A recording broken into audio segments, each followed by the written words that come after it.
let's just talk about some things, because we can feel that you're ripe and ready for hearing some things maybe that you haven't considered before. So we're going to ask you a series of questions. Do you believe that action is essential to creation?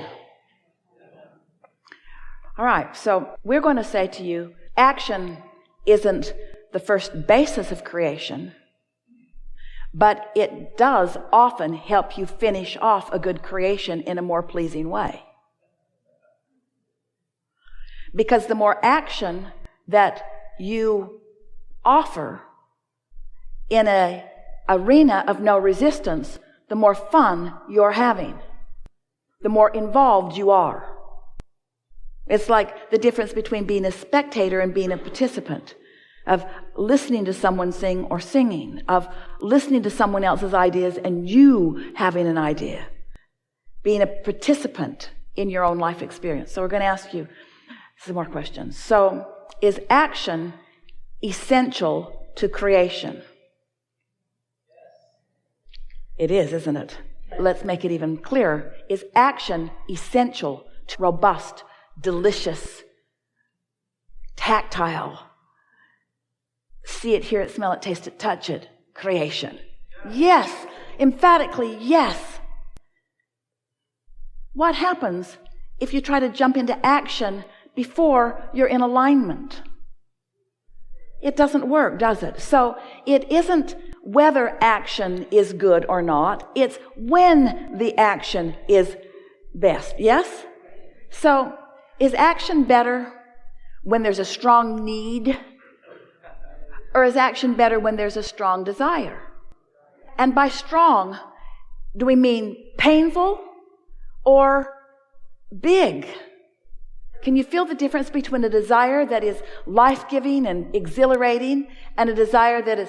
We said to someone one day, we wanted to get them to talk about what they wanted, and we listed a few things to try to prime the pump. And she said, I've already got that, I don't want that. I've already got that, I don't want that. And it was clear that she was associating desire with that feeling of not having.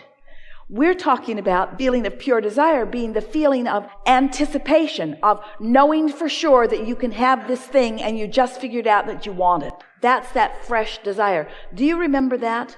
We're asking you to go back a ways. Do you remember being a kid and wanting something and not trampling it to death with your belief that you couldn't have it? Do you remember those fresh desires? That's what we're talking about getting back to. We're talking about not jumping into action so fast, jumping into meditation more, jumping into lying in bed more and basking more, making lists of things that you appreciate more, or just having non-thought for no reason, doing more things that are pleasurable, listening to more music, finding more reasons to feel good, listening to more meditation CDs, finding ways to come into alignment with who you are, and then letting the desire be something that is born out of that, and then, you see.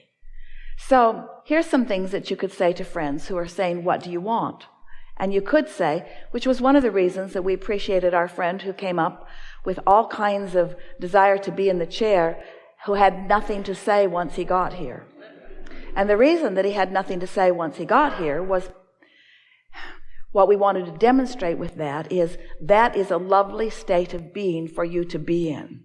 Because often when you've got an active desire, you are not in the receiving mode. It's like the question is a different vibration than the answer, and the problem is a different vibration than the solution. And sometimes when you continue to ask the question and ask the question and ask the question, or solve the problem or solve the problem or solve the problem or solve the problem, you hold yourself out of the receiving mode. And so then how does that feel? That's what we want to call your attention to. How does that feel? So if someone says to you, what do you want? And it might be somebody that you've expressed many things that you want, so they know that there are these things that you've been asking for, and they also know that you don't have them yet, and they're asking you, how's that coming? How's that coming? How's that coming? What would you think when someone says, what do you want, of giving them the answer, sort of like our friend gave us earlier? My mind's blank right now. My mind is blank right now. What do you mean? I mean, I'm not in the receiving mode, so I can't really tell you exactly what I want right now. Well, don't your needs let you know what you want? Don't you need a different car, or don't you need more money? Yes, But the distinction you want to say to your friend that I'm making, I am in the process of differentiating need from desire. I'm differentiating need from desire. And what I'm in the process of doing is conjuring desire. I'm putting myself in the best possible position for desire to be born within me. When you were little, your desires were born all day, every day. And those well-meaning and sometimes not so well-meaning, screwed up people that were in your life, they began teaching you things that caused you to adopt beliefs that made you stop believing in your desires, to the point that now when we talk to a room full of people like this, you can't really find a pure desire. You can't really find a pure desire because you haven't been in the receptive mode frequently enough or consistently enough for a pure desire to be born. And so you think that your needs are your desires. You think that you desire more money because you need more money. Or you think that you desire a better job because you need more money from that. But we want you to get to the basis of what your pure desires are.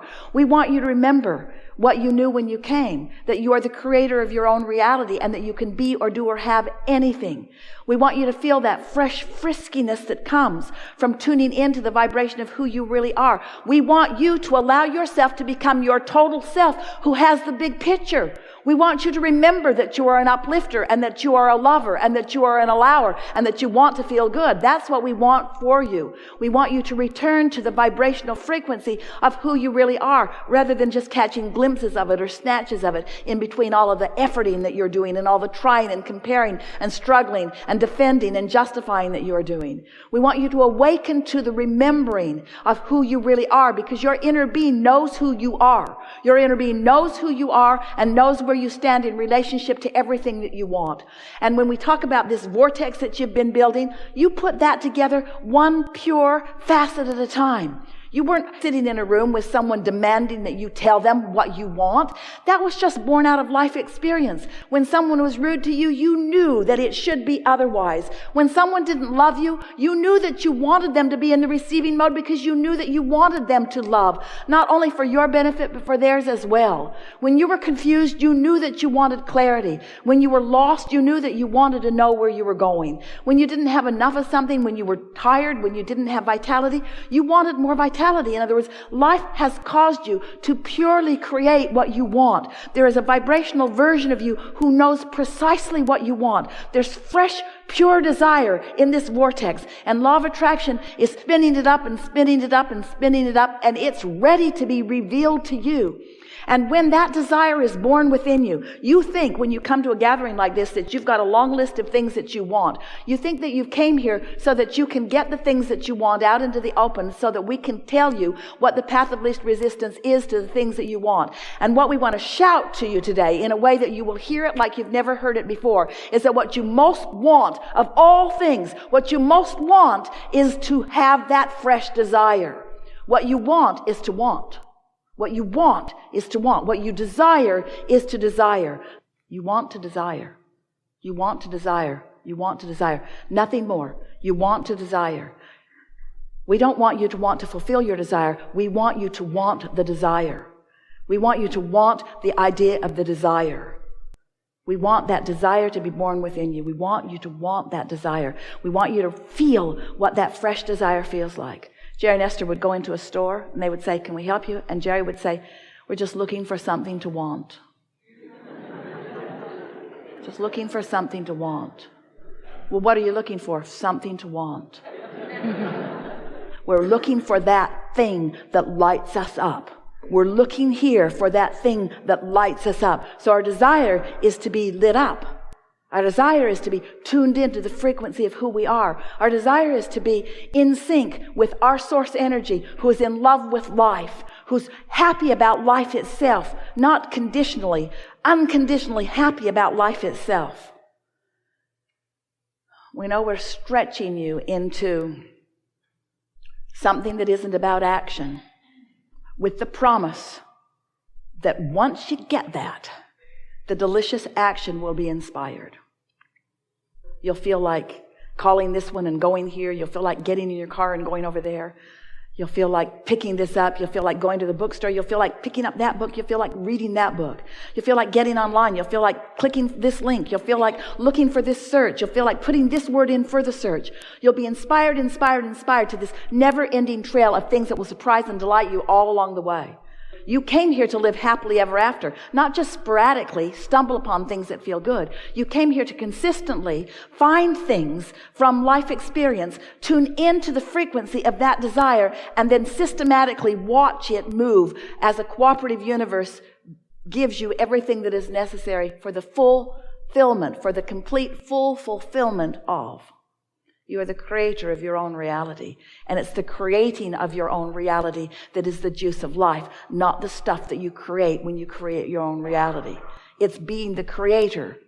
It's the act of creation. It's the being of creativeness, not the object of attention that you create. The objects of attention that you create are only the excuse you have for creating.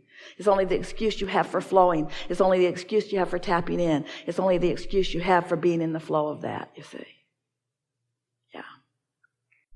We have enjoyed you.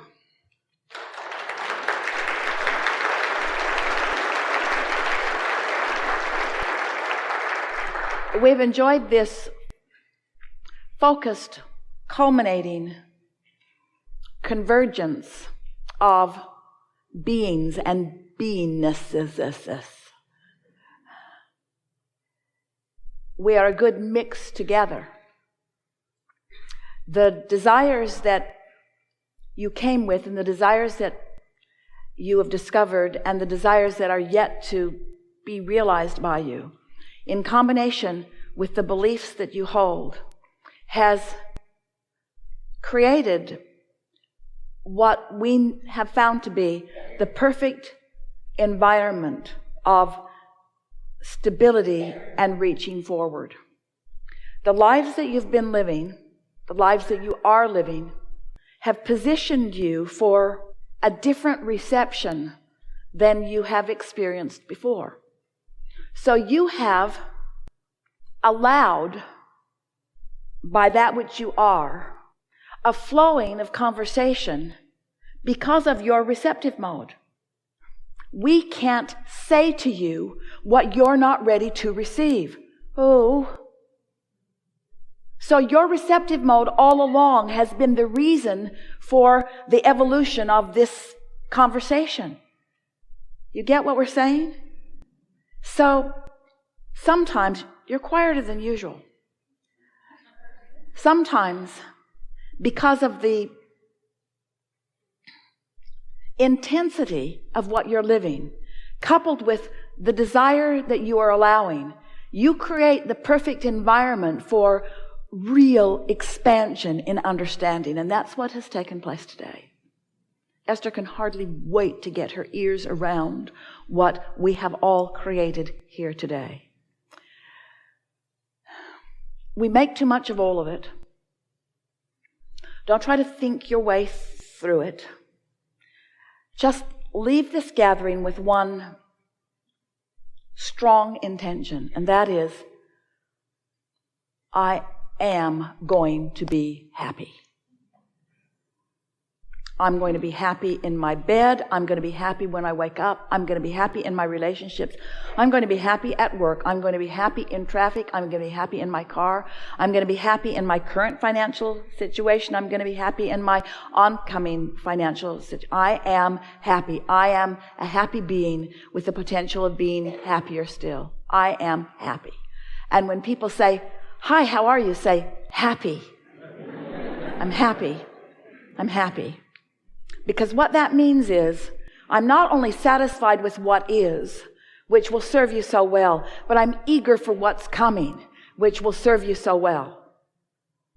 Ongoing, creative, genius, greedy beings that you are. There is great love here for you. And as always, we remain in the vortex.